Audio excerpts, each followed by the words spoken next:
Hi అండి, అందరికీ నమస్తే అండి. ఈరోజు అయితే నేను ఆనకాయ తొక్కుతో పచ్చడి చేస్తున్నానండి. దానికి కావాల్సిన ఐటమ్స్ చింతపండు, నిమ్మకాయ కంటే ఎక్కువ చింతపండు తీసుకున్నా. కొంచెం వేడి నీళ్ళు కూడా వేసుకోవాలి, ఎందుకంటే ఇది బాగా గ్రీన్ కలర్ పోయేదాకా ఉడకాలి కదా, అందుకని కొంచెం నీళ్ళు కూడా వేసి ఉడికించుకోవాలి.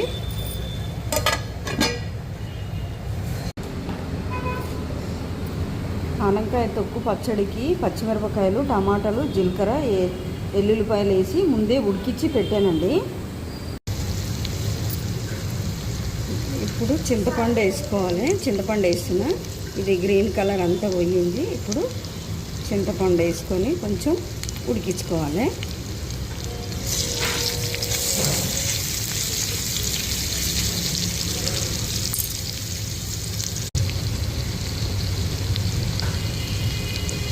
కొంచెం పసుపు కూడా వేసుకోవాలి.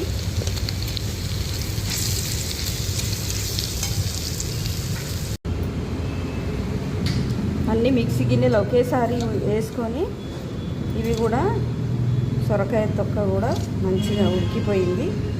అన్నీ మిక్సీ గిన్నెలో వేసుకొని సరిపడా ఉప్పు వేసుకొని మిక్సీ పట్టుకోవాలి.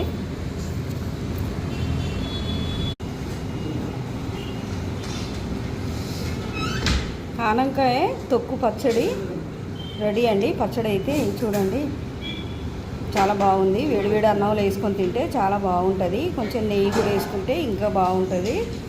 ఇది పచ్చడి ఆనకాయ తొక్కు కడుపులో సలువ చేస్తుంది, చాలా బాగుంటుంది. నచ్చితే మరి మీరు కూడా ట్రై చేయండి, లైక్ చేయండి, షేర్ చేయండి. Thank you.